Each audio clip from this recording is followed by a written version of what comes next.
Welcome back mga kabukid. Explain ko yan sa inyo. Brief explanation lang dito sa BFD, no? Sa variable frequency drive, no? Kasi para mas may paiwanag ko. So ang from panel, ayan.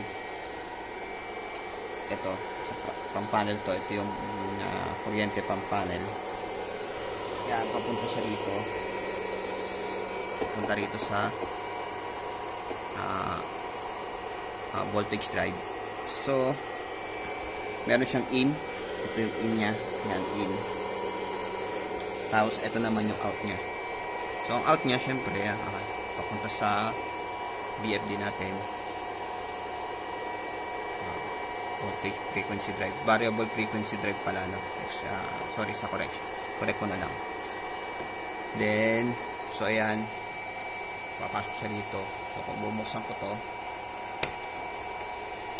ayan, so terminal lang naman siya, naka-terminate lang naman siya yan. Tapos so ito yung control nya. So ito naman, ano lang naman yan pag stop, yan siya na, medyo dumi ang kuko. Ayan, so ganyan yan. Ngayon pag may araw, iraralan natin yan. Tatak mo na yan. So mahina ang araw ngayon, kaya ang ano niya is 15 ampere lang ang lumalabas. So kung ito yung menu niya, ito para umikot sa ano. So ito yung voltage niya siguro. Yun yung ampere. Ito naman yung voltage na galing sa panel. So yung ampere din na galing sa panel. Ayan. So ito power nya. So yung iba hindi ko na ma-explain. Tapos ito na yung hertz pala to. Hertz. So 60 hertz ang maintain nya. So ngayon ay mababa lang kasi ang kuryente from panel, kaya 14 hertz lang ang binibigay. So ito, sinetup ko nga pala na nasa knob para makontrol ko rin yung hertz nya. Ayan, 0.60, paangat ng paangat yan. Ayusin ko itong para lang smooth yung pag ano sa kanya ng kuryente. Tapos ito lang naman yung terminal niyan, papunta naman sa panel. So ito, ayan. Ito nga pala guys, ito yung terminal ko papunta doon sa switch, para pag napuno yung tangke, magko-connect lang naman to. Yan. May ano yan, may diagram yan dito. Ito yung meron siyang manual, syempre. Kailangan may manual yan. So ito yung model ng BFD ko, variable frequency drive. Ito yung manual. Kaya ako siya naintindihan kahit paano. So pag ito ay nag-connect, kasi ang ginawa ko normally open ang setup ko. Pag nag-contact siya, ma-determinate yung kaya ako nilagay ito, ba't hindi na lang doon sa power na lang, ba't hindi ko na lang nilagay doon rekta, diba? Kasi hindi kaya ng BFD yung biglang pasok ng kuryente. Nag-e-error siya. So kaya nga ito, pag i-stop ko siya, kita nyo, dahan-dahan siyang bumababa. Kapag niran ko siya, dahan-dahan din siyang aangat. Ayan. Ayan, hanggang ma-reach niya yung 60 Hz. Ayan, 56, 55. Ayan, 60 Hz. Pag 60 Hz yun yung pinaka stable niya, run niya. So, pakita ko naman sa inyo yung diagram paano siya nangyari. Ayan. So, ganito naman ang concept niyan. Doon sa taas, meron akong 4 na 2 rows connect in a series, then ipaparallel ko, tapos papunta nga dito. Ito yung model niya, papunta dito sa low voltage drive device. So Sa low voltage drive device, papunta naman siya dito sa VFD, sa frequency drive.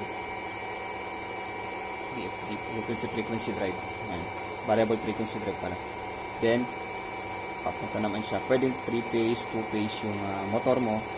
Depende sa motor mo. Sa akin, 2-phase lang naman. So, live and neutral lang naman yun. Papunta sa motor pump. So, ito pa. More explanation ko pa sa inyo.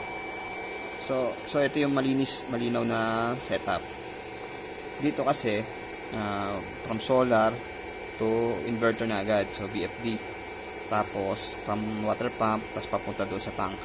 Kaya ako, nilagyan ko pa siya ng itong low voltage drive para mas ma-boost. Parang booster siya.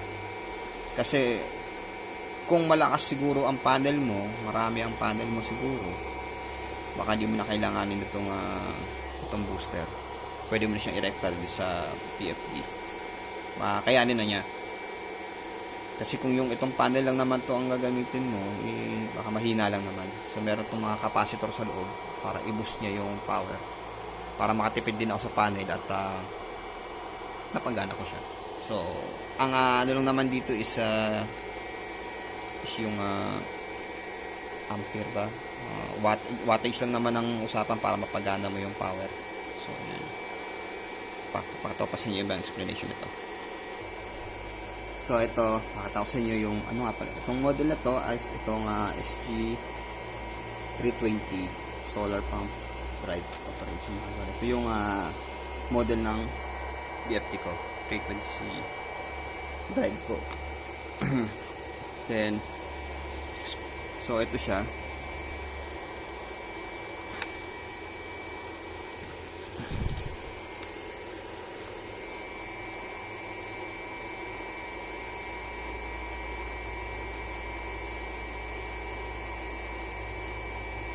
Ito.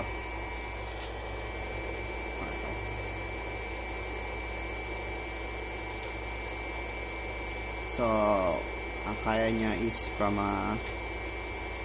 0.75 kilowatts to 2 kilowatts. Ito yung variable drive ko. So, ito yung model ko. Then, voltage na kaya niya supply is 250 to 2800 volt DC.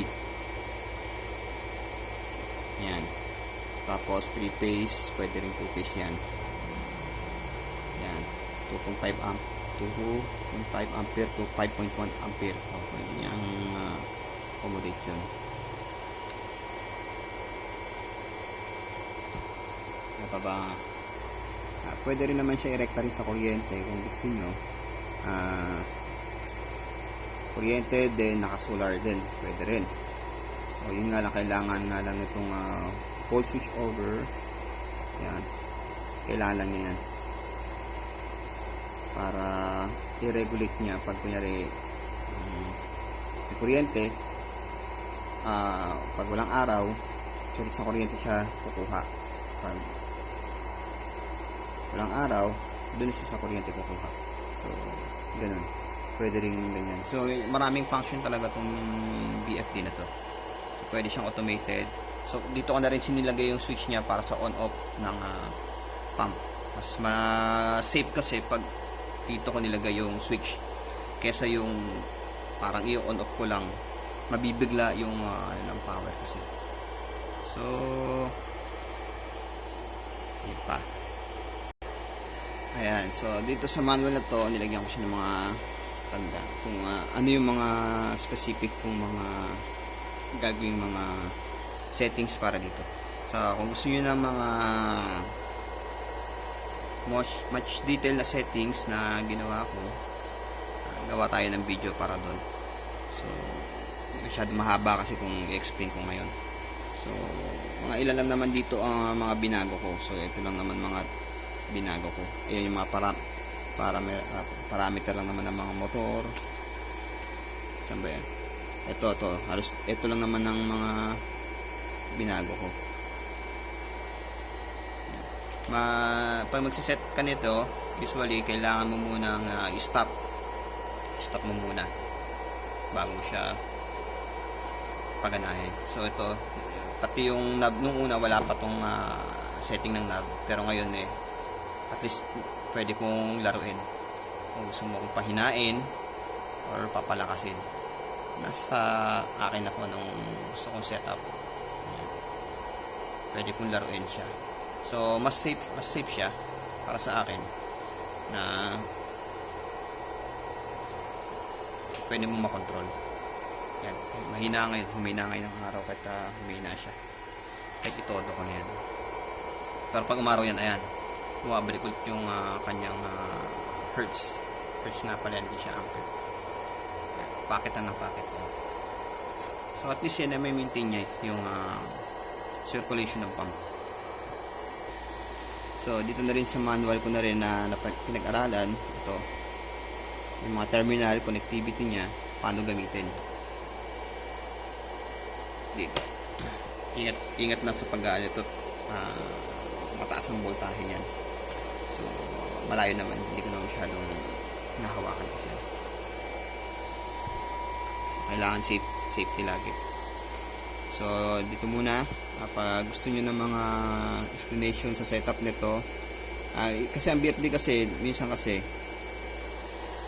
itong BFD iba't ibang model, so kailangan talaga laging on hand nyo yung manual, iingatan nyo lagi ito kasi ito lang ang pinaka guide nyo para lang sa BFD na yan. Pag wala to, baka mahirapan kayo mag-search ito sa internet using itong model na to. Iba-iba kasi ang model, iba-ibang manual niya, so hindi pare-pareho. Kaya BFD, pag-aaralan mo talaga yung manual niya. So yun lang muna sa ngayon. Kung may mga tanong kayo, comment lang, sagutin ko or gagawa ko ng video sa mga katanungan niyo. Sige, salamat, bye bye.